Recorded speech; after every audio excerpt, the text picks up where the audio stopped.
Saludos. Para el análisis de hoy vamos a sumergirnos en un único documento que nos ha llegado y que plantea una tesis, bueno, como poco explosiva. Sostiene que en los pasillos de la Casa Blanca se está gestando una doctrina global de recolonización, una palabra que creíamos, enterrada en los libros de historia. Efectivamente. Y nuestro objetivo es un poco seguir el rastro de esta idea, casi como si fuéramos detectives. Vamos a desgranar los argumentos que presenta este texto, quiénes son las figuras clave que supuestamente la impulsan, de qué fundamentos ideológicos bebe y, sobre todo, en qué se diferencia de forma radical de las políticas exteriores que hemos visto hasta ahora. La visión es entender cómo, según esta fuente, una ideología que parecía relegada al pasado más oscuro podría estar, volviendo a empaquetarse como un marco geopolítico para el siglo XXI. Suena ciencia ficción, así que vamos a ver qué hay de cierto. Empecemos por el principio. ¿Quién es el arquitecto de esta idea? El texto pone el foco de inmediato en una figura que quizá a muchos le suene, Stephen Miller. Pero no lo presenta solo como un asesor, sino como el gran arquitecto ideológico de toda esta doctrina. ¿Qué es lo que, según la fuente, le hace tan central para esta idea tan radical de recolonización? Pues mira, según el análisis Miller, es la pieza angular porque encarna la fusión de la ideología con el poder ejecutivo. El documento lo sitúa en una posición clave a partir de 2025 como subjefe de gabinete y asesor de seguridad interior.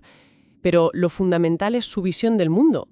Se le describe como un nacionalista de la línea más dura, radicalmente anti-inmigración y profundamente hostil a cualquier idea de multiculturalismo.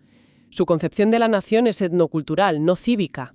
O sea que no es solo una cuestión de políticas, es una batalla cultural. Y el documento no lo deja en la teoría, ¿verdad? Lo conecta con planes muy concretos. Exacto. Y ahí es donde se ve su posible influencia. El análisis menciona que la Casa Blanca estaría barajando darle un papel protagonista en la transición de Venezuela, en el caso de una hipotética toma de control estadounidense. Es decir, se le imagina ya en un rol de procónsul moderno, aplicando su visión sobre el terreno. Pero para llegar a querer recolonizar, primero tienes que tener una visión muy particular de la descolonización. Y aquí es donde la cosa se pone de verdad interesante. El texto describe una reinterpretación de la historia que es asombrosa. Es una vuelta de tuerca completa. Según este análisis, la tesis de Miller es que Occidente cometió un error histórico garrafal después de la Segunda Guerra Mundial: desmantelar sus imperios. El argumento que se le atribuye es que, por un lado, se enviaron cantidades ingentes de ayuda a las antiguas colonias y, por otro, se abrieron de par en par las fronteras a sus poblaciones. Un momento, y a eso lo llama colonización inversa. Esa es una forma increíblemente provocadora de darle la vuelta al relato. Normalmente hablamos de descolonización, pero según la visión que describe el texto, Occidente es el que ha sido colonizado. Explícame cómo se justifica una afirmación tan fuerte. La justificación que presenta el documento es puramente económica y demográfica. La idea de la colonización inversa se basa en que la combinación de fronteras abiertas y ayudas sociales provocó una transferencia de recursos desde los ciudadanos autóctonos hacia los recién llegados. El argumento final, y cito una frase que el texto atribuye a su círculo, es que la experiencia neoliberal, en el fondo, ha sido una larga forma de autocastigo para los lugares y los pueblos que construyeron el mundo moderno. Es increíble. Entonces, lo que el documento describe no es solo un cambio de política, sino un intento de cambiar la memoria colectiva de Occidente. Están intentando reformular el orgullo nacional no en base a la creación de un orden liberal, sino en el poder imperial que se abandonó. Es una batalla por la narrativa histórica. Exactamente. Se presenta la descolonización y la globalización no como un progreso, sino como un acto de masoquismo histórico que debe ser revertido. Y esta idea, esta reescritura del pasado, es la que, según la fuente, impregna toda la visión geopolítica de Donald Trump, especialmente su mirada hacia Europa. Claro, porque Europa es el epicentro de los antiguos imperios coloniales. ¿Cómo encaja el viejo continente en este nuevo mapa mental? Pues encaja como el ejemplo perfecto de lo que no hay que hacer. El documento sostiene que Trump no ve la descolonización europea como un acto de justicia o una evolución histórica, sino como una renuncia voluntaria y catastrófica al poder. Un error estratégico de primer orden. Y el texto aporta pruebas de esto, ¿no? Recuerdo que mencionaba documentos oficiales. Sí, es muy específico. Cita la estrategia de seguridad nacional que llegaría a describir a Europa como un continente que se enfrenta a un desvanecimiento civilizacional. Y la causa directa sería precisamente esta relación poscolonial con sus antiguas colonias. La fuente incluso atribuye a Trump una frase lapidaria: si esta tendencia continúa, Europa dejará de existir. Una visión casi apocalíptica. Y me imagino que esto tiene consecuencias directas en cómo perciben la seguridad global. Si Europa es un imperio fallido, ha dejado un hueco. Un hueco gigantesco. El análisis del círculo de Trump, tal y como lo describe el documento, es que, al retirarse de África y Oriente Medio, los europeos crearon un vacío de poder. Y en geopolítica, bueno, no existen los vacíos. Ese espacio lo llenaron inmediatamente actores que ellos consideran hostiles, principalmente China y el islamismo político. Y con ese argumento ya tenemos el cóctel perfecto para la famosa retórica de los free riders, de los aliados europeos que se aprovechan de Estados Unidos. Justo. Es la pieza que completa el puzzle. La fuente cita al secretario de Guerra, Pete Hegseth, resumiendo esta visión de forma muy cruda. Viene a decir que Europa ya se ha dejado invadir por la inmigración y a la vez ha decidido no reconstruir sus ejércitos porque le resulta más cómodo que Estados Unidos libre las guerras importantes por ellos. Es una narrativa muy potente porque lo conecta todo. La descolonización como error original, la inmigración como consecuencia y la debilidad militar como la prueba definitiva de la decadencia. Y la conclusión es que Estados Unidos ya no tiene por qué cargar con la carga del hombre blanco, por decirlo con esa terminología tan decimonónica que parece que quieren recuperar. Precisamente. Se usa esa historia de decadencia europea para justificar un nuevo reparto de cartas en la escena mundial. Vale, pero aquí hay algo que no me cuadra. Durante años, hemos oído a políticos de este mismo espectro denunciar la política exterior de China, acusándola de ser una forma de neocolonialismo, sobre todo en África, con sus proyectos. ¿Cómo se reconcilia eso con querer ahora adoptar una política similar? Esa es la gran contradicción, o quizá la gran revelación, que expone el documento. Sugiere que estamos ante un proceso mimético. Es decir, que después de señalar a China como el nuevo colonizador, ahora estarían pensando, quizá no estaban tan equivocados en la estrategia, solo que tenemos que hacerlo nosotros, y mejor. O sea que lo que antes era una acusación, ahora es una inspiración. Exactamente. El texto lo ilustra con una cita del congresista Scott Descharles, que describe las nuevas rutas de la seda de China como la recolonización de África y otras partes del mundo. Usan la misma palabra. Pero lo más alucinante es cómo redefinen el propio concepto de descolonización. ¿Tienen su propia definición? La fuente afirma que en estos círculos de la derecha trumpista circula una definición que lo cambia todo. Para ellos, descolonización es la retirada de las potencias occidentales de los países en desarrollo con vistas a una recolonización por parte de China. Le dan la vuelta por completo. Ya no es un acto de liberación, es una cesión de territorio al enemigo. Entiendo. Es una lógica de suma cero aplicada al imperialismo. Si no colonizamos nosotros, nos colonizarán ellos a través de terceros. No hay una tercera opción de soberanía o independencia real. El mundo es una tarta a repartir. Esa es la filosofía subyacente que describe el documento. No contemplan un mundo de naciones soberanas e iguales, contemplan un mundo de esferas de influencia en competencia. Y abandonar una es regalársela al rival. Por eso, la única respuesta lógica para ellos no es el aislamiento, sino una forma de recolonización más eficaz. Pero una idea tan extrema no puede salir de la nada, de un simple cálculo geopolítico. Tiene que tener unas raíces intelectuales, alguien que haya estado preparando el terreno ideológico. Rastrea el documento de dónde viene todo esto. Sí, y lo hace de forma muy precisa. Traza la genealogía de esta idea hasta un círculo de élites intelectuales que califica de neorreaccionarias. Y aquí aparece un nombre clave, casi de culto en ciertos círculos de Silicon Valley y la derecha alternativa: Curtis Yarvin, más conocido por su seudónimo, Mencius Moldbug. Yarvin, me suena. Un programador convertido en filósofo político, ¿no? ¿Qué es lo que proponía exactamente? El documento rescata textos suyos de 2008, mucho antes de que todo esto llegara al debate público, y ya entonces defendía sin tapujos la necesidad de un nuevo tipo de gobierno colonial.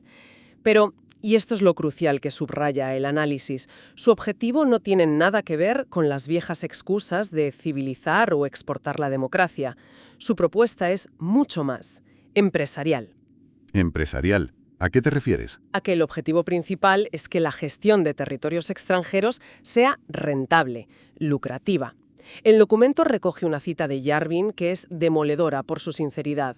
Dice: ocupar y gobernar un país extranjero se ajusta bastante bien a la definición de colonialismo, sobre todo si el objetivo no es restaurar la democracia, sino instaurar de forma permanente una administración estable, responsable, eficaz y rentable. Es colonialismo sin la coartada moral. Se quita la máscara y se presenta como lo que es, un negocio. Un Estado-empresa que adquiere activos extranjeros problemáticos y los gestiona para sacar un beneficio. Vamos, la lógica de una OPA hostil aplicada a un país. Es la descripción perfecta. El documento lo presenta como el sustrato intelectual que permite pasar de la retórica nacionalista de Miller a un modelo de negocio aplicable. Es el software ideológico que permite ejecutar estas políticas de una forma que se pueda vender como pragmática y eficiente, no como una regresión moral. Vale, tenemos la teoría de un gobierno colonial rentable, casi como si fuera una startup. Pero eso suena a algo salido de un blog oscuro de Internet. ¿Cómo da el salto una idea así al mundo real, al Pentágono o a la Casa Blanca? ¿Hay alguien que ya esté intentando vender este modelo de negocio? Eric Prince, el fundador de Blackwater, líder del mayor ejército privado del mundo y descrito como una persona muy cercana a los círculos de poder trumpistas. Eric Prince, claro. Si Yarvin es el teórico, Prince sería el contratista, el que pone los medios para ejecutarlo. Exacto. El documento lo presenta como el brazo ejecutor potencial de esta ideología. Su lema, según la fuente, es directo y no deja lugar a la imaginación. Bring back colonialism. Recuperemos el colonialismo. Él aboga por una proyección de poder público-privada, un colonialismo externalizado a través de sus empresas de seguridad.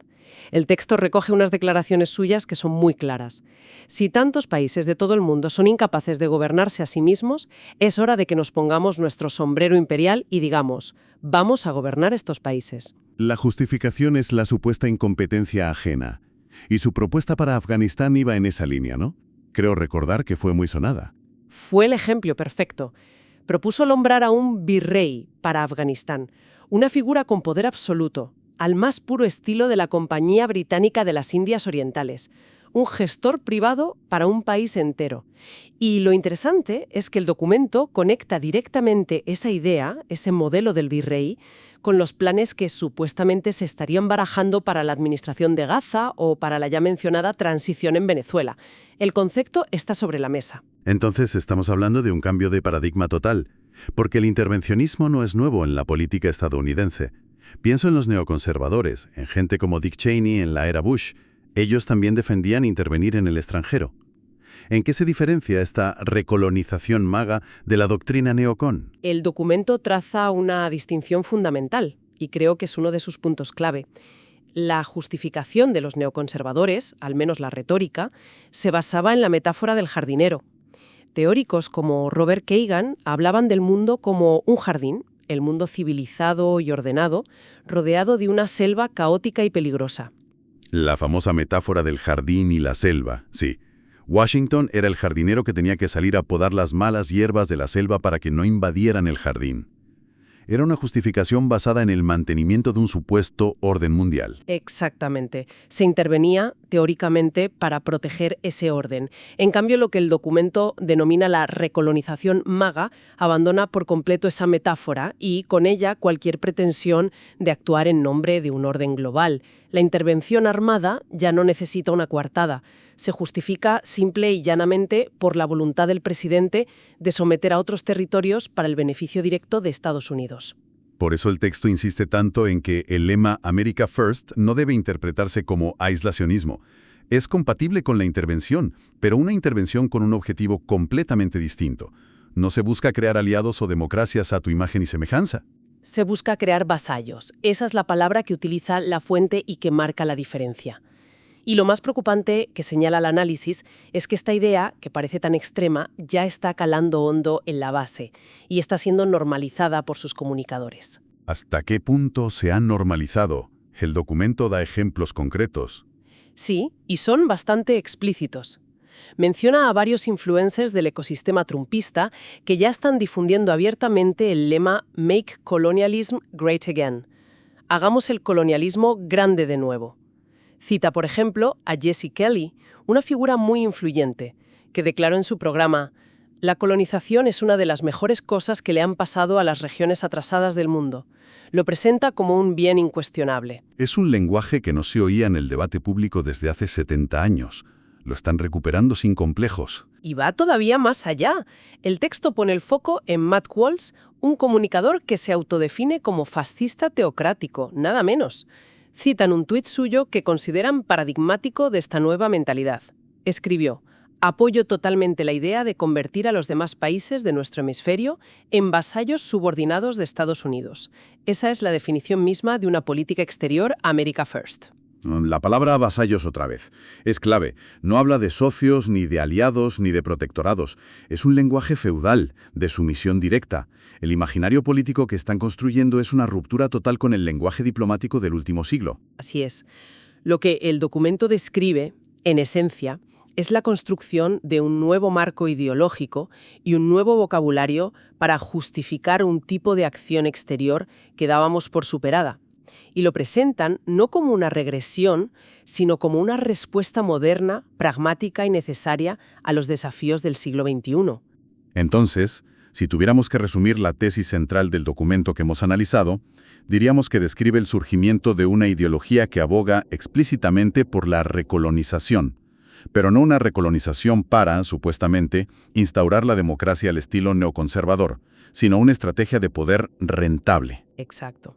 Una estrategia justificada como una corrección de los errores históricos de la descolonización y como una respuesta necesaria a la competencia con otras potencias, especialmente China. Y se presenta como una doctrina completa.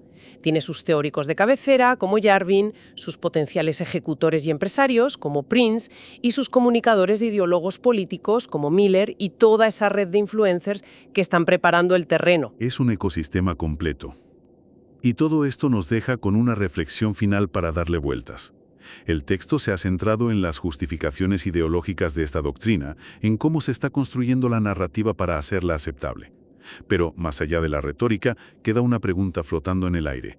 ¿Qué condiciones económicas, militares o de escasez de recursos en el escenario mundial actual podrían hacer que una idea tan extrema como la recolonización vuelva a ser considerada una opción estratégica viable por una superpotencia?